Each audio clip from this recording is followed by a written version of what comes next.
ওয়েদারটা বড্ড ঠান্ডা। আর এই ঠান্ডা ওয়েদারে একটা টপিক নিয়ে চলে এসেছি, সেই টপিকটার নাম কি? সেই টপিকটার নাম হচ্ছে ঠান্ডা লড়াই। তো ঠান্ডা লড়াই দেখে আমি জানি এখানে প্রায় অনেকেই জানো ঠান্ডা লড়াইটা কি ছিল, এবং এরমও হতে পারে অনেকে আজকে ফার্স্ট টপিকটার নাম শুনছো ঠান্ডা লড়াই, কিংবা এরমও হতে পারে যে এই টপিকটার নাম তো আমরা শুনেছি পড়েছি কিন্তু আমাদের মাথায় যায়নি, আমরা মুখস্থ করতে গেছি, গিয়ে আমরা ভুলে গেছি, কি ব্যাপারটা আমরা বুঝতে পারিনি, আমাদের টপিকটা ভালো লাগে না, এরকমও অনেকের ক্ষেত্রে হতে পারে। তো তাদের সবার ক্ষেত্রে আমি বলবো টপিকটা, এতদিন সমস্যা ছিল তাই তো, আজকের পরে আর সমস্যা থাকবে না। ঠান্ডা লড়াই কি, মেন কি এইটা যদি আমরা খুব সিম্পল ওয়েতে বোঝার চেষ্টা করি, ঠান্ডা লড়াই কি? স্যার ঠান্ডা পড়েছে, আর ঠান্ডা যখন পড়েছিল তখন পড়ছিল বরফ, আর বরফের মধ্যে যেই লড়াইটা হয়েছিল সেটাই ছিল ঠান্ডা লড়াই। স্যার এটা কি? দেখো তুমি যদি আমাকে আমার অফলাইনে আমার সামনে যদি এই কোশ্চেনটা করতে, আমি রেগে যেতাম না, আমি সেরকম স্যার না, আরে এরকম প্রশ্ন করলো তাহলে রেগে গেল কেন, এরকম ব্যাপার না। ব্যাপারটা কি? ব্যাপারটা হচ্ছে যে কোনো টপিক আমরা ভুল করতেই পারি, ভুল করে তারপর হচ্ছে শেখাটা। একবার যখন আমরা শিখে যাই, একবার যখন সেই টপিকের সামনে থেকে পেছনে অবধি সব জায়গাটার কানেকশনটা বিল্ড হয়ে যায়, তখন সেই টপিকটা আমরা ভুলতে পারি না। এই যে বলে না পড়া ভুলে যায়, পড়া কখন ভুলে যায়? একটা স্টুডেন্ট পড়া কখন ভুলে যায়? একটা স্টুডেন্ট পড়া তখনই ভুলে যায় যখন সে পড়াটা মুখস্থ করতে যায়, যখন সামনে কিছু নয় পেছনে কিছু নয় কিচ্ছু বুঝলো না, শুধু হচ্ছে মুখস্থ করতে গেল, তারপরে কি হয়? তারপরে সে এই পড়াটা ভুলে যায়। তো পড়া না ভোলার টেকনিক কি? পড়া না ভোলার টেকনিক হচ্ছে ভালোভাবে বোঝা। আর সেই বোঝাটা যখন তোমার একবার হয়ে যাবে, তখন তোমার ইতিহাস নিয়ে কেন কোনো সাবজেক্ট নিয়ে কোনো ভয় লাগবে না। প্রত্যেকটা সাবজেক্টে ইন্টারেস্টিং, প্রত্যেকটা সাবজেক্টের মধ্যে নিজস্ব কিছু বিশেষত্ব রয়েছে, আর প্রত্যেকটা সাবজেক্টই মজা। খালি সমস্যা কোথায় হয়? আমাদের বোঝার, আমাদেরকে ঠিকঠাক বোঝানো হয় না, বা আমরা ঠিকঠাক কেউ না বোঝাতে পারলে আমরা বুঝতে পারি না। তো সেখান থেকে কি, সেখান থেকে আমরা সাবজেক্টটাকে অ্যাভয়েড করতে থাকি। তো সেরকমই একটা সাবজেক্ট যেটা লাগে সবার শক্ত, সেই সাবজেক্টটার নাম কি? সেই সাবজেক্টটার নাম হচ্ছে হিস্ট্রি। আর তার মধ্যে একটা টপিক ওয়ার্ল্ড হিস্ট্রির মধ্যে যেটা পড়ে সেটা হচ্ছে ঠান্ডা লড়াই, কোল্ড ওয়ার যেটাকে বলে। তো এবার কি, ঠান্ডা লড়াই বলতে গেলে যে ঠান্ডার মধ্যে লড়াই হয়েছিল, বরফ পড়ছিল তখন চালিয়েছিল গুলি, তো এরকম ব্যাপারটা নয়। ব্যাপারটা ছিল এমন পরিস্থিতি, ঠিক ওরকম। আমি তোমার হচ্ছে কোন উদাহরণটা, দেখো একটা উদাহরণ দিচ্ছি, দিয়ে তারপরে এইটা বুঝতে পারবে ভালোভাবে, হ্যাঁ। তো এবার হচ্ছে মেয়েদের নিয়ে উদাহরণ দিচ্ছি। তো আমাদের গার্লস স্টুডেন্টদের নিয়ে উদাহরণ দিচ্ছি, জানি বয়েজ স্টুডেন্টরা এখানে হচ্ছে অনেক এক্সাইটেড হয়ে যাবে। তো এবার কি, একটা বিয়ে বাড়ি হয়েছে, একটা বিয়ে বাড়ি হয়েছে। তো সেই বিয়ে বাড়িতে কি হচ্ছে, মেয়েদের তো অভ্যেস থাকে যে খুব মানে মেকআপ, তারপরে ছেলেদের কি, ছেলেদের এমনি হচ্ছে গেল, গরমকাল থাকলে একটুখানি মুখ ধুয়ে নিল, নিয়ে চলে গেল, আর একটুখানি, আর কি এর থেকে বেশি কিছু থাকেই না ছেলেদের। তো এবার কি, মেয়েদের কি থাকে যে অনেকক্ষণ ধরে সাজলো গুজলো কেটে তারপরে হচ্ছে কি সেই বিয়ে বাড়িতে গেল, বেশ সাজা গোজা করে মেকআপ টেকআপ করে গেল। তার কি, সে যে বেশ খুব সুন্দরী, যার একটু প্রভাব প্রভাব রয়েছে, তারও আরো তিন চারটে বন্ধু তাকে নিয়ে একটা টিম নিয়ে গেছে। এই টিমে কে, এই টিমে হচ্ছে একে দেখতে হেবি ভালো, ও কি ভালো, তাই না? তো এবার সেই একটা মেয়ে তো গেছে সেই বিয়ে বাড়িতে। এবার দেখো অন্য দিক থেকে আরো একটা মেয়ে এসছে, সেরকম ভাবেই সেজে, সেরকম ভাবেই অনেকক্ষণ টাইম লাগিয়ে, এবার তারও কি হচ্ছে, বেশ আশেপাশে বন্ধু ফন্ধু রয়েছে, তারও বেশ প্রভাবটা রয়েছে ভালো। এবার কি, দুজনে রয়েছে, দুই এই বন্ধু গেছে, ওই বন্ধু গেছে, চলো নাম দিই, রিয়া আর পিয়া, দুজনে গেছে। এবার কি, দুজনে দুজনকে দেখছে, দুজনে একের অপরের ওপর হিংসা হচ্ছে, আরে ওরম সেজে এসছে, সে বন্ধুদের মধ্যে বলছে, আবার ও সেই দিক দিয়ে বলছে ও এরম সেজে এসছে, চা দিন কিন্তু সামনাসামনি আবার যখন যাচ্ছে হেসে, আরে ভালো আছিস, আচ্ছা আচ্ছা আচ্ছা, ক্লিপটা কোথা দিয়ে কিনেছিলি? ও খুব সুন্দর না, আচ্ছা হাতের এটা কি, কালারটা হেভি তো সুন্দর, এরকম বলছে, কিন্তু ভেতরে ভেতরে রাগ রয়েছে, একে অপরের নামে বলছে বা একে ইয়ে করছে, এরকম একটা কেন সেজেছে আর ভাল লাগছে না, নিজেদের বন্ধুদের মধ্যে ডিসকাস করছে, তো এরকম করছে। তো এবার ম্যাটারটা আমি এখানে কেন বললাম, এই যে জিনিসটা হচ্ছে কি, একে অপরের ওপর রাগ, কিন্তু সামনাসামনি তার কি রাগ দেখাচ্ছে? দেখাচ্ছে না, সামনাসামনি একটা কি বন্ধুত্বপূর্ণ সম্পর্ক দেখাচ্ছে, কিন্তু ভেতরে রাগ রয়েছে। ঠিক সেরকমই যদি ঠান্ডা লড়াইয়ের কথা বলি, ঠান্ডা লড়াইয়ের কথাতেও হচ্ছে ঠিক সেরকমই। দুটো বড় বড় দেশ, সেই দুটো দেশ কখন, সেই দুটো দেশ কখন হচ্ছে, এটা মেনলি হচ্ছে দ্বিতীয় বিশ্বযুদ্ধের পরের টাইমে, চলো সেটাতেও আসবো আমি। তো এবার কি, দুটো বড় বড় দেশ, সেই দুটো বড় বড় দেশের নাম কি? ইউএসএ আর ইউএসএসআর। নামটা শোনা লাগছে? শক্ত মনে হচ্ছে শোনা নেই। যদি না শোনা থাকে তো তাহলে কোনো চিন্তার ব্যাপার নেই। ইউএসএ বলতে কোন দেশটাকে বলে জানো? ইউএসএ বলতে বলছে যে আমেরিকা, বর্তমান বর্তমান আমেরিকা, ইউএসএ। আর ইউএসএসআর, রাশিয়া। তাহলে দুটো বড় দেশ ছিল। এই যে যেমন বললাম দুটো মেয়ে দুটো পুরো হচ্ছে যে সেজে গুজে এসেছিল, সেজে গুজে আসার পরে কি হচ্ছে যে আরে এরও প্রভাব রয়েছে ওরও প্রভাব রয়েছে, তখনকার কি পৃথিবীতে তখন হচ্ছে এই দুটো দেশের ক্ষমতা সব থেকে বেশি ছিল। দুজনে একে অপরকে দেখতে পারছে না, কিন্তু পরিস্থিতির চাপে দুজনের সামনাসামনি কখনো কোনো কিছু ঝামেলাও করছে না। এবার কি এর গোষ্ঠীতেও অনেক দেশ ছিল, ওর গোষ্ঠীতেও অনেক দেশ ছিল, মানে এরও একটা টিম রয়েছে ওর একটা টিম আছে। রিআরপিআর যেমন টিম ছিল তেরকম হচ্ছে কি ইউএসএসআর আর ইউএসএ, মানে আমেরিকা রাশিয়ার হচ্ছে আস্তে আস্তে এরকম টিম ছিল। এবার কি এরা সামনাসামনি যুদ্ধ করছে না, কিন্তু ভেতরে ভেতরে রাখছিল এর বন্ধুকে দিয়ে, যেমন হচ্ছে রিয়ার কোন একটা বন্ধুকে দিয়ে পিয়ার কোন একটা বন্ধুর হচ্ছে ঝামেলা লাগিয়ে দিতেই পারতো, কিন্তু সামনাসামনি রিয়া পিয়া কখনো ঝামেলা করতো না।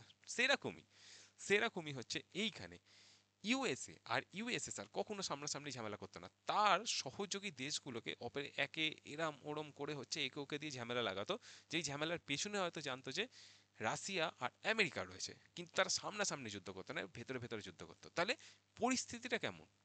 পরিস্থিতিটা দেখা যাচ্ছে বেশ শান্ত। তারা তো নিজে ওপরে ভালো রয়েছে, কিন্তু ভেতরে ভেতরে রাগ, একে অপরের সঙ্গে করাচ্ছে ঝামেলা। তো এই যে পরিস্থিতিটা ছিল, এই একটা কি দ্বিতীয় বিশ্বযুদ্ধের পরের টাইমে এই যেই পরিস্থিতিটা ছিল, এই পরিস্থিতিটাই কি নামে পরিচিত ছিল? ঠান্ডা লড়াই বা ঠান্ডা লড়াইয়ের যুগ। দুটো দেশ ছিল, এবার হচ্ছে আমেরিকা আর হচ্ছে রাশিয়া। কেন এরম ভাবে হলো বা কি হলো, তো সেটাও যদি আমরা দেখতে যাই তাহলে আর একটু পেছনে আসতে হবে। আচ্ছা, ইতিহাস বোরিং লাগছে? যদি লাগে তাহলে বলো, আর ইতিহাস মনে হচ্ছে কি ইতিহাসেও মজা আছে? যদি সেটাও লাগে তাহলে সেটাও কমেন্ট করে বলো। যেটাই লাগুক না কেন সেটাই আমাকে কমেন্ট করে জানাবে আর মন খুলে জানাবে। যদি স্যার আপনার ক্লাস খারাপ লাগছে সেটাও মন খুলে বলবে, যদি স্যার আপনার ক্লাস ভালো লাগছে সেটাও মন খুলে বলবে। আর নিচে ডেসক্রিপশন বক্সে আমার এপি আইডি লিঙ্ক, আমার এপি পেজের লিঙ্ক, আমার আরও একটা চ্যানেল সেখানের লিঙ্ক, আর আমার প্লেলিস্টে কতগুলো ভিডিও রয়েছে বা আদার সব কিছুর লিঙ্ক, আমি কতগুলো ক্লাস করেছি সব কিছুর হচ্ছে পুরো ক্লাস ওয়াইজ সব কিছুর লিঙ্ক হচ্ছে তোমরা সেখানে পেয়ে যাবে। সেখান থেকে তুমি আমাকে সার্চ করে দেখে নিতে পারো, সেখান থেকে তুমি আমার সব ভিডিও পেতে পারো। তাছাড়াও স্টাডি টাইম বাংলা আমাদের অ্যাপ রয়েছে, সেখান থেকেও হচ্ছে বিভিন্ন কোর্স বিভিন্ন সব কিছুর আপডেট থাকে। তাছাড়া টেলিগ্রাম লিঙ্কও রয়েছে, সেখান থেকেও আমার সঙ্গে কথা বলতে পারো, সব কিছু অপশন দেওয়া রয়েছে। তো যাই হোক, আসা যাক হচ্ছে এবার পড়ার বিষয়। তো পড়ার বিষয় যখন আমি আসবো তো তখন আমি দেখলাম কি এইটা রাশিয়া আর হচ্ছে আমেরিকা এরা কোথা থেকে বড় বড় এরকম দুটো শক্তি হয়ে উঠলো। তো এরকম যদি শক্তি দেখতে হয় তাহলে এর পেছনে দেখতে হবে।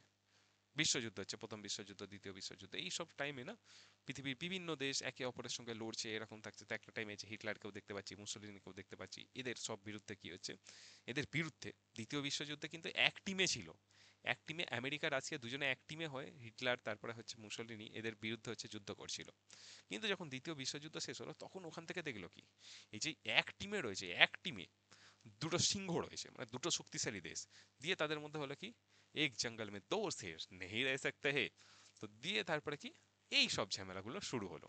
তার মানে কি যখন দ্বিতীয় বিশ্বযুদ্ধের আগে অবধি কি এই রাশিয়া আমেরিকাই একসঙ্গে বাকি দেশগুলোর সঙ্গে লড়ছে, যখন বিশ্বযুদ্ধ শেষ হয়ে গেল তখন কি হচ্ছে যুদ্ধ ছাড়া থাকতে পারছে না, তখন হচ্ছে কি এরা দেখলো যে এবার পৃথিবীর মধ্যে শ্রেষ্ঠ কে হবে। তখন কি দেখছে শ্রেষ্ঠ হওয়ার ক্ষেত্রে দেখছে যে রাশিয়া আর আমেরিকা দুটোই বড় বড় শক্তি রয়েছে, এবার কি আমি হব শ্রেষ্ঠ, আমি হব শ্রেষ্ঠ। তো এই ঝামেলা করতে গিয়ে এবার দুজনের মধ্যে যেই ঝামেলা সৃষ্টি হচ্ছে কিন্তু সামনাসামনি দেখাচ্ছে না, এই যে পরিস্থিতি সৃষ্টি হচ্ছে এটাই ছিল ঠান্ডা লড়াইয়ের যুগ, এটাকেই বলা হচ্ছে ঠান্ডা লড়াই। আর হ্যাঁ, পৃথিবী তো দুটো ভাগ হলো, তাহলে কি এইভাবেই চলে গেল? না, এইভাবে চলে যায়নি, এর সঙ্গে আরো একটা দেশ আসছে, মানে আরো একটা গোষ্ঠী হচ্ছে যার নাম হচ্ছে তৃতীয় গোষ্ঠী। সেটা কারা? সেটা হচ্ছে জওহরলাল নেহরু গঠন করছে কি জোট নিরপেক্ষ আন্দোলন, কিভাবে এই ঠান্ডা লড়াইয়ের মধ্যে এই ঝামেলার মধ্যে না পড়ে বাকি দেশগুলো এক হলো। তো সেই ঠান্ডা লড়াইয়ের পরে হচ্ছে জোট নিরপেক্ষ নীতিও আমি পরের ক্লাসে তোমাদের করিয়ে দেবো। তো এই দেখো, এই হচ্ছে ব্যাপার, কোথা থেকে ব্যাকগ্রাউন্ড ছিল, কি হলো, এইটা আমরা দেখলাম। তো এবার আমরা স্টেপ বাই স্টেপ একটুখানি বইয়ের ভাষা একটুখানি আমাদের ভাষা একটুখানি মজার ভাষার করে হচ্ছে এবার আমরা বাকি টপিকটা পড়বো। সেটা কি ঠান্ডা লড়াই বলতে কি বোঝে এবং ঠান্ডা লড়াইয়ের বৈশিষ্ট্য কি ছিল, প্রভাব কি ছিল, কি করে হচ্ছে কোন কোন দেশগুলোর মধ্যে ঝামেলাঝাটি ঘটালো, তো সব কিছু দেখবো। তো একটুখানি যদি আমরা বলি তো তাহলে কি 1945 সাল, চলো একটুখানি অন্য পেজে যাই। সময়টা কত? 1945। আরে পেনটাকে সিলেক্ট করতে হবে, ওকে, কালিটাকে সিলেক্ট করি, ওকে। 1945। তো এখন কি হচ্ছে, এখন হচ্ছে দ্বিতীয় বিশ্বযুদ্ধ শেষ হয়ে যাচ্ছে, কি হচ্ছে দ্বিতীয় বিশ্বযুদ্ধ শেষ হয়ে যাচ্ছে। এরপরে কি বিজয়ী হচ্ছে কারা? বিজয়ী হচ্ছে যে মিত্রবর্গ।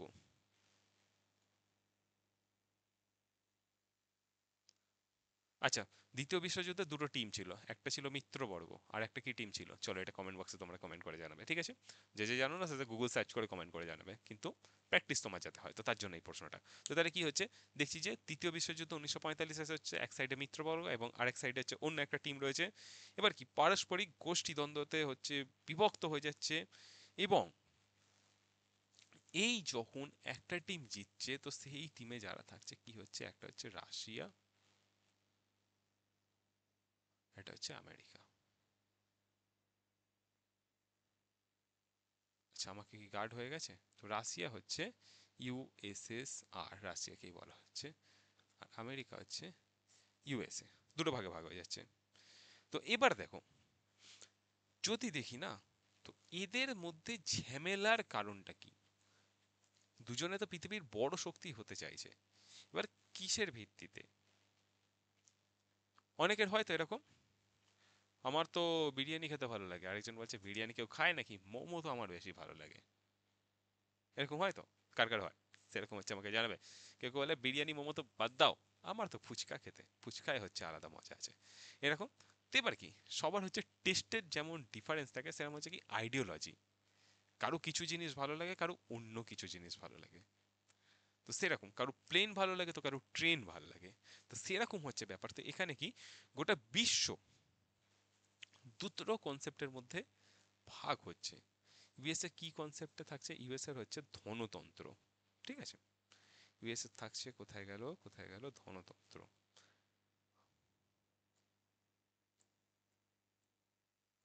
আর ইউএসএসআর কি হচ্ছে, সমাজতন্ত্র। স্যার এই ব্যাপারটা কি আপনি কি বলবেন না? না, আমি যখন এসেছি তো আমি সবকিছু বলে যাব। একটা হচ্ছে কি ধনতন্ত্র আর অন্যটা হচ্ছে সমাজতন্ত্র। ওকে? তো ধনতন্ত্র বলতে কি, ধনতন্ত্রকে দেখবে ইংলিশে এই ওয়ার্ডটা অনেক থাকে, যে ক্যাপিটালিজম, আর হচ্ছে কি সোশ্যালিজম। ক্যাপিটালিজম বলতে কি, ধনতন্ত্রকে এখানে বলছে ক্যাপিটালিজম। এখানে এরা কিসের উপর জোর দিচ্ছে, বলছে যে এখানে কি গণতন্ত্র থাকবে, আর হচ্ছে কি যারা একজন বিজনেস করবে তাদেরকে হচ্ছে হেল্প করবে, তো এইভাবে হচ্ছে এগোবে। সোশ্যালিজম বলতে কনসেপ্টটা কি, যেটা হচ্ছে রাশিয়াতে অ্যাপ্লিকেবল ছিল। সোশ্যালিজম কনসেপ্টটা এটা হচ্ছে সমাজতন্ত্র, যেখানে তারা বলতো কি যে সমাজের প্রত্যেকটা মানুষ সমান অধিকার পাবে।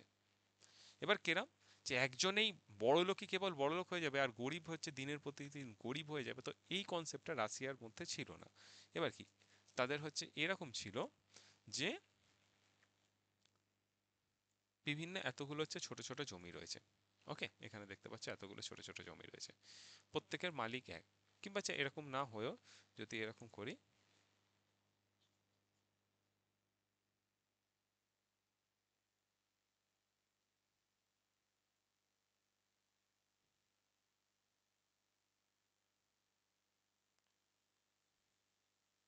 তোমার হচ্ছে এইটাও এরকম জমি রয়েছে, কারো এতটা জমি, কারো এরকম বড় একটা জমি, কারো ছোট্ট একটা জমি, কারো আরেকটু বড় একটা জমি, কারো এরকম একটা জমি, কারো এরকম একটা, কারো এরম একটা।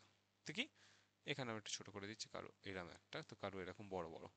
এবার কি, সোশ্যালিজমের কনসেপ্টটা কি ছিল, এতগুলো জমি সবার হচ্ছে কি ডিফারেন্ট টাইপের জমি।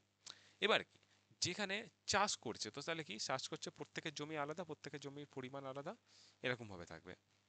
সোশ্যালিজমের কনসেপ্ট হচ্ছে কি, সবাই মিলে একসঙ্গে চাষ করব, এই সব কিছু ভেদাভেদ মেলাও, হাঁটাও, একসঙ্গে চাষ করবো, এবং যা উৎপাদন হবে তাহলে সবাই মিলে সমানভাবে ভাগ করে নেবো, অর্থাৎ কি সমাজের প্রত্যেকটা মানুষের যাতে সমান অধিকার থাকে, তো তার প্রতি জোর দিয়েছিল হচ্ছে কি সমাজতন্ত্র। তার কি, সেটা হচ্ছে ইউএসএসআর এর হচ্ছে কনসেপ্ট। আর ইউএস এর কনসেপ্ট কিন্তু ছিল ধনতন্ত্র, যে বড় লোক হচ্ছে বিজনেস করছে তাকে বিজনেস করতে দাও আর এগোতে দাও, তো এরকম একটা কনসেপ্ট ছিল। তো এই দুটো কনসেপ্ট নিয়ে কিন্তু হচ্ছে এই ঝামেলাটা। যারা রাশিয়া বড় হতে চাইছে, রাশিয়া চাইছে যে গোটা পৃথিবীর মধ্যে এই কনসেপ্টটা ছড়াক, ইউএসএ চাইছে কি গোটা পৃথিবীর মধ্যে আমার কনসেপ্টটা ছড়াক। তো তাহলে কি, এই নিয়েই ছিল হচ্ছে তাদের দ্বন্দ্ব। ওকে? তো তাহলে এইটাই ছিল দ্বন্দ্ব, এইটাই ছিল হচ্ছে ব্যাপার, আর এই নিয়ে হচ্ছে দ্বিতীয় বিশ্বযুদ্ধের পরে কিন্তু শুরু হলো দুজনের মধ্যে দ্বন্দ্ব। তাহলে এটা গেল, তো এরপরে হচ্ছে না আমরা স্টেপ বাই স্টেপ কি দেখবো, স্টেপ বাই স্টেপ দেখবো হচ্ছে আমরা এর বৈশিষ্ট্য।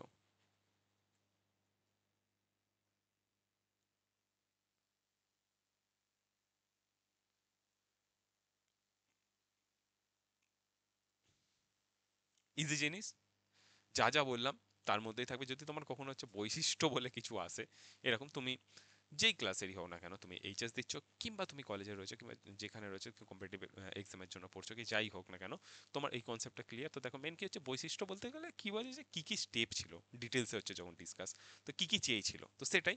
তো সেটার মধ্যে গেলে যদি আমরা বলতে যাই, তো এখানে আমরা ফার্স্ট যেটা বলবো কি হচ্ছে সবাই কর্তৃত্ব প্রতিষ্ঠা করার চেষ্টা করেছিল। মানে কর্তৃত্ব প্রতিষ্ঠা বলতে কি সবাই হচ্ছে নিজের অধিপত্য, যে আমি এখানে শক্তিশালী, আমার কর্তৃত্ব এখানে প্রতিষ্ঠা হবে, তো সবাই এখানে কর্তৃত্ব প্রতিষ্ঠা করতে চেয়েছিল। এটা এক নম্বর পয়েন্ট হিসাবে আমরা দিতে পারি। চলো লিখেই দিচ্ছে,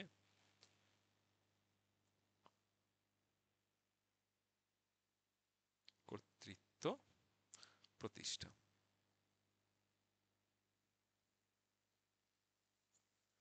তো এইখানে যদি আমরা বলি, তো তাহলে কি দেখো দ্বিতীয় বিশ্বযুদ্ধের পর অর্থাৎ হচ্ছে 1945 সালের পর থেকে এই ওইটা শুরু হচ্ছে, এবং আমেরিকা আর হচ্ছে অপরদিকে রাশিয়া আন্তর্জাতিক ক্ষেত্রে বা হচ্ছে গোটা পৃথিবীর মধ্যে কি হচ্ছে নিজেদেরকে প্রত্যেকেই হচ্ছে, রাশিয়া ভাবছে আমি শক্তিধর হব এবং আমেরিকা ভাবছে যে আমি শক্তিধর হব।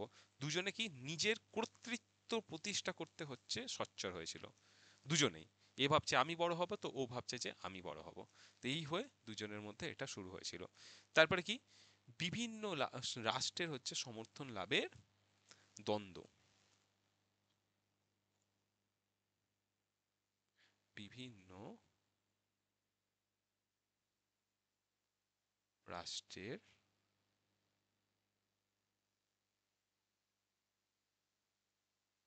সমর্থন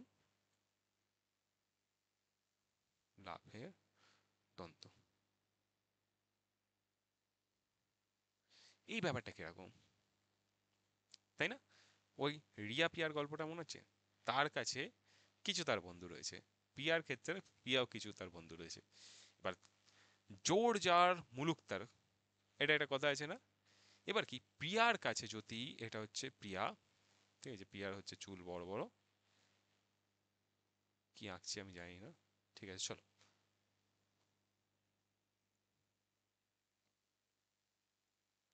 এঞ্জেল প্রিয়া, হ্যাঁ চলো, আঁকায় আমি খুব, বুঝতেই পারছো।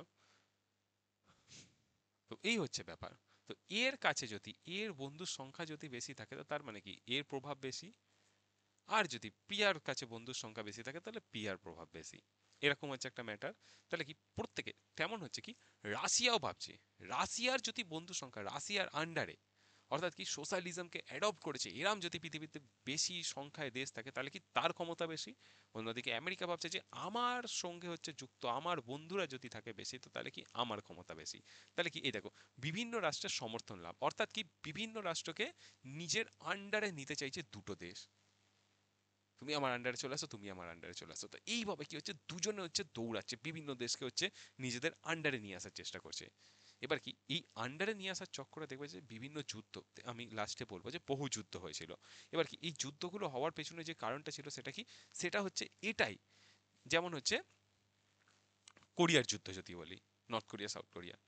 এবার কি সাউথ কোরিয়ার মানুষের নিজেদের মধ্যে যখন যুদ্ধ করছে, তখন কি একদিকে হচ্ছে এই ইউএস আর ইউএসএসআর গোপনে গোপনে কি কাদেরকে অস্ত্র দিচ্ছে, বোম দিচ্ছে, চারিদিকে এই সব কিছু সাপোর্ট করছে। এবার কি ওই দুটো দেশ জেতার জন্য লড়াই করছে। ওই দুটো দেশ, যেই একজন সাউথকে যদি তোমার হচ্ছে ইউএসএ কিছু দেয়, তো তাহলে নর্থকে হচ্ছে ইউএসএসআর দিতে শুরু করে দিল।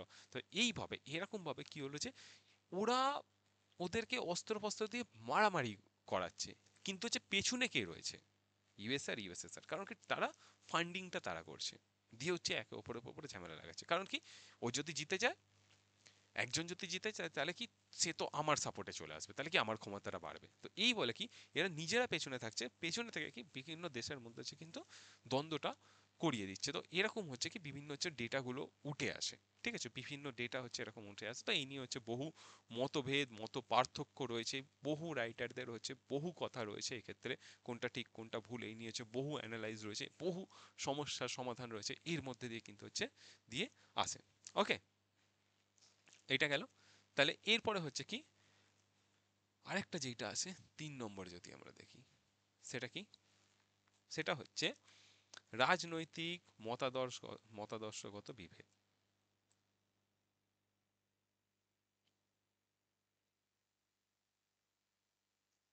রাজনৈতিক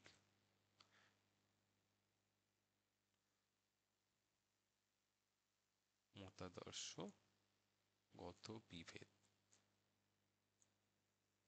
তো এবার ব্যাপারটা কি, ফার্স্টে যেটা বললাম, দুজনের আইডিয়া তো আলাদা ছিল না। তো দেখো এটাই আমি ইজিতে একটুখানি স্পিডে বলে দিচ্ছি, কারণ নাহলে মনে হবে যে রিপিট করছি বারবার। দেখো মার্কিন যুক্তরাষ্ট্র কি হচ্ছে, গণতন্ত্র আর হচ্ছে ব্যক্তি স্বাধীনতার উপর সবাই প্রত্যেকটা গণতন্ত্র মানে জানো প্রত্যেকে, যে জনগণের প্রত্যেকের হচ্ছে সমান অধিকার থাকবে এবং ব্যক্তি স্বাধীনতা এই সব হচ্ছে থাকবে। সোভিয়েত ইউনিয়ন কি বলছে, সোভিয়েত ইউনিয়ন হচ্ছে সাম্রাজ্যবাদের বিরোধিতা এবং হচ্ছে সাম্যবাদের পক্ষে হচ্ছে পারস্পরিক দ্বন্দ্বে লিপ্ত হয়। সাম্রাজ্যবাদ বলতে কি বলছে, যে সব কিছু দখল করে নেবো, তো এই কনসেপ্টটা নয়, এবং হচ্ছে সবার সমান অধিকার থাকবে। তো এই কনসেপ্টটাতে কে বলছে, এই কনসেপ্টটার উপর বিলিভ করছে হচ্ছে রাশিয়া, সমাজতন্ত্র, সবার সমান অধিকার থাকবে। অন্যদিকে কি, অন্যদিকে আমেরিকা কি বলছে, আমেরিকা বলছে যে গণতন্ত্র থাকবে, ব্যক্তি স্বাধীনতা থাকবে, তাহলে কি এই সব আনার জন্য আমাদের সঙ্গে আসো। তারপরে কি ইউএসএসআর কি বলছে, যে সমাজে সবার সমান অধিকার আনার জন্য আমার সঙ্গে আসো। তো এই নিয়ে কি হচ্ছে, দুজনের মধ্যে ঝামেলা হচ্ছে, কিন্তু সরাসরি নয়, ব্যাকে ব্যাকে এরকম। তারপরে কি, সামরিক শক্তি বৃদ্ধি। তো এবার হচ্ছে কি 4 নম্বর পয়েন্টটাও যদি আমি লিখি, তো তাহলে হচ্ছে আমরা এটা লিখবো যে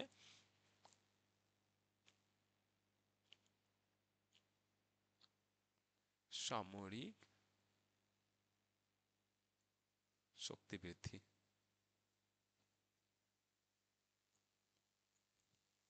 সামরিক শক্তি বৃদ্ধিকে যদি আমরা বলি, তাহলে কি হচ্ছে, যে উভয় রাষ্ট্রই সামরিক শক্তি প্রদর্শনের লক্ষ্যে কি করছে, মরণাস্ত্র তৈরি করছে, পারমাণবিক অস্ত্র তৈরি করছে। কারণ কি, প্রত্যেকটা দেশ, তো একটা টাইমে ছিল কি, কে কত, যে যার কাছে যত বেশি অস্ত্র সে তত বেশি শক্তিশালী। এই একে অপরে গোপনে এর বিরুদ্ধে, এই ট্যাঙ্ক, ওই মিসাইল, এই পারমাণবিক অস্ত্র, ওই পারমাণবিক অস্ত্র কি হচ্ছে, একে অপরের বিরুদ্ধে বানাচ্ছে। এবার কি, এত তৈরি হয়ে গেছে যে এখনো যা পারমাণবিক অস্ত্র আছে, যদি হচ্ছে একে অপরে যদি দেশ যদি যুদ্ধ করতে গিয়ে ওইগুলো চালিয়ে দেয় না, গোটা পৃথিবীর কেউই বাঁচবে না, গোটা পৃথিবী ঝামেলা হয়ে যাবে, পুরো পৃথিবী ধ্বংস হয়ে যাবে। তো এরকম পরিমাণে কি, নিজেদের ক্ষমতা দেখানোর জন্য এরকম পরিমাণে হচ্ছে মরণাস্ত্র বানিয়ে ফেলেছে বা বানিয়ে রয়েছে। তো এইটাই ছিল হচ্ছে কি ব্যাপার, যে এইভাবে এই ঠান্ডা লড়াই বৈশিষ্ট্য বলতে কি এই সব কিছু করে ফেলেছে। তো এছাড়া যদি আমরা বলি যে এর প্রভাব কি ছিল, এর, চলো এবার প্রভাবটা দেখে নেবো, দেখে নিয়ে হচ্ছে আমরা এই ক্লাসটাকে এন্ড করবো। হ্যাঁ, এর থেকেও ডিটেলসে যাদের যাদের দরকার আছে তাদের আমি সবাইকে বলবো, দেখো নিচে ডেসক্রিপশন বক্সে দেখবে হচ্ছে লিঙ্ক রয়েছে, হিস্ট্রি হচ্ছে স্পেশাল হিস্ট্রি ক্লাস বলে একটা লিঙ্ক রয়েছে, তো সেখান থেকে হচ্ছে আরো ডিটেলসে তোমরা হচ্ছে পেয়ে যাবে। কিংবা এটা কেমন লাগছে সেটাও অবশ্যই কমেন্ট করে জানাবে, কোথা থেকে তুমি দেখছো সেটাও আমাকে জানিয়ে দিও, তোর নাম আর কি সেটাও আমাকে বলো। তোমাদের কমেন্ট দেখলে আমিও মোটিভেট হয়ে যাই। তো যাই হোক, এইটা ছিল হচ্ছে ব্যাপার। তো এরপর যদি আমরা প্রভাব বলি, তো তাহলে প্রভাব কি, প্রভাবগুলো একটুখানি চলো শর্টকাটে দেখে নিই, খুব বেশি নয়, খুব তাড়াতাড়ি শেষ করবো, কারণ হচ্ছে স্পিডে এইগুলোকে হচ্ছে আমরা এগোবো।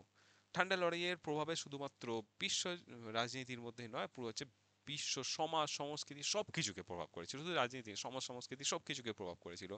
ঠান্ডা লড়াইয়ে হচ্ছে কি হচ্ছে, দ্বিমেরুকরণ রাজনীতির সৃষ্টি হয়ে যাচ্ছে, দুটো পুরো দুদিকে হচ্ছে গোটা পৃথিবী দুটো ভাগে ভাগ হয়ে যাচ্ছে। আদে ইধার যাও, আদে উধার যাও, আর বাকি মেরে সাদাও। ওই বাকি মেরে সাদাও কার সঙ্গে হবে, যে জোট নিরপেক্ষ নীতির সঙ্গে বাকিরা আসছে। তেরকম কি, গোটা পৃথিবী হচ্ছে দুটো মেরুতে ভাগ হয়ে যাচ্ছে, মার্কিন যুক্তরাষ্ট্র আর সোভিয়েত ইউনিয়নকে কেন্দ্র করে অর্থনৈতিক সামরিক দুনিয়া দুটো ভাগে ভাগ হয়ে যাচ্ছে। এটা আমরা দেখতে পাচ্ছি, এর প্রভাবেই হচ্ছে। এছাড়া কি, ঠান্ডা লড়াইয়ের জন্য প্রত্যেকটি দেশে নিরাপত্তা সুনিশ্চিত করতে প্রতিরক্ষা খাতে হচ্ছে সবাই এক গাদা টাকা পুরো হচ্ছে ঢোকাচ্ছে। কেন, ওর কাছে এত অস্ত্র হয়ে গেল, তাহলে কি আমার অস্ত্র বাড়াতে হবে, চলো নিজেও অস্ত্র বানাও। আর এই দেশের কাছে এত অস্ত্র হয়েছে, তাহলে আমাকেও অস্ত্র বানাতে হবে, থেকে আরো অস্ত্র লাগাও। সব কি, যে যার হচ্ছে সামরিক খাতে এক গাদার টাকা, সামরিক বলতে কি অস্ত্র শস্ত্র বলতে, অস্ত্র শস্ত্রের ক্ষেত্রে হচ্ছে সবাই এই বিশ্ব যদি ঠান্ডা লড়াইয়ের প্রভাবে সবাই হচ্ছে অস্ত্র বানাতে শুরু করে দিল এক গাদা। এইটা দেখে দিয়েছি। অর্থ সামাজিক অবস্থার উন্নতি ব্যাহত হয়েছিল, সবাই কি উন্নতির দিকে না গিয়ে তো অস্ত্র শস্ত্র কিনছে, আমরা খাবো আর দেশের উন্নতি না করে অস্ত্র শস্ত্র কিনছে। তো এই নিয়ে হচ্ছে এই প্রভাবে হচ্ছে দেখা গিয়েছিল। তারপরে কি, বৃহৎ দুটি শক্তি জোট বিপুল পরিমাণে পরমাণু অস্ত্র সংগ্রহ এবং প্রতিযোগিতায় মেতে উঠলে পরমাণু যুদ্ধের আশঙ্কা চারিদিকে বেড়ে যায়। সবাই হচ্ছে যুদ্ধ একে অপরে এরম করবে কি, তার কি ঝামেলা করতে করতেই তো ঝামেলা বাড়ে না, তো কখন হচ্ছে পারমাণবিক অস্ত্র হয়ে যাবে আর পৃথিবী শেষ হয়ে যাবে, তো এই নিয়ে টেনশন বাড়তে শুরু হয়েছিল, এর প্রভাবেই হয়েছিল।